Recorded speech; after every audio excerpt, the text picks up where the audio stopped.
Hello guys, share ko lang sa inyo yung bagong modus ngayon, ang TAS Scam. Laganap ito ngayon sa Telegram, sa Viber, at sa WhatsApp. Ayan. Unang-una mag-chat-chat yan sa iyo sa WhatsApp. Then, i-aalokin nga nila na kung gusto mong kumita ng 3,000 hanggang 5,000 kada araw. Depende sa task na magagawa mo. Like Lazada, ayan yung mga task na yan. Kailangan magawa mo yan, pipindutin mo yung pinaka-link na ibibigay nila, tapos pupusuan mo or i-comment mo. Then makikita mo rin sa group chat na yan, yung mga proof of evidence nila na nagsesend talaga sila ng pera. Ayan. Unang bigay nila sa akin is 50 pesos, then every task is 30 pesos.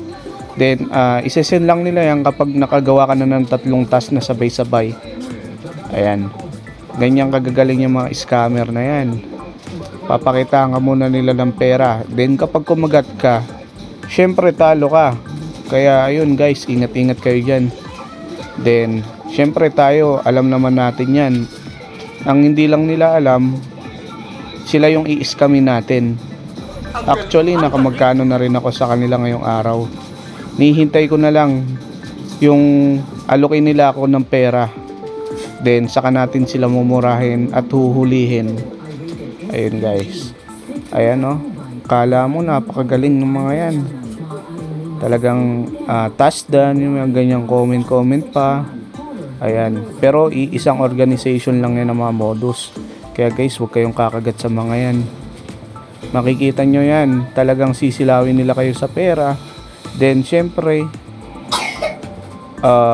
huwag kayo papasilaw kasi sasabihin nila yan madodoble yung pera mo. Then may payment scheme sila na i-send sa'yo. Ayan. Then guys, bigyan ko kayo ng technique katulad ng ginagawa ko. Sa una, syempre huwag muna kayo magpapahalatang may alam na kayo sa scam nila.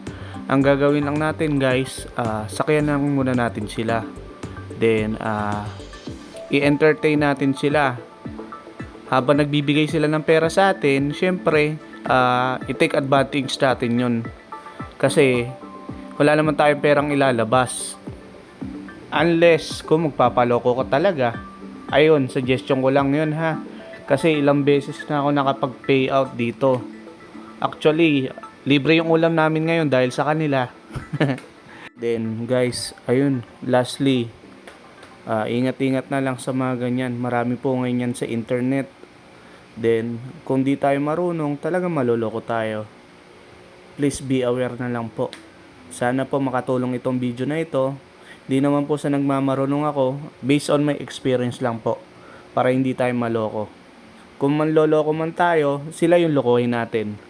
Katulad po ng ginawa ko, ito po yung proof of or evidence na nakapag-payout talaga ako sa kanila. Ayan po. Salamat po sa pakikinig.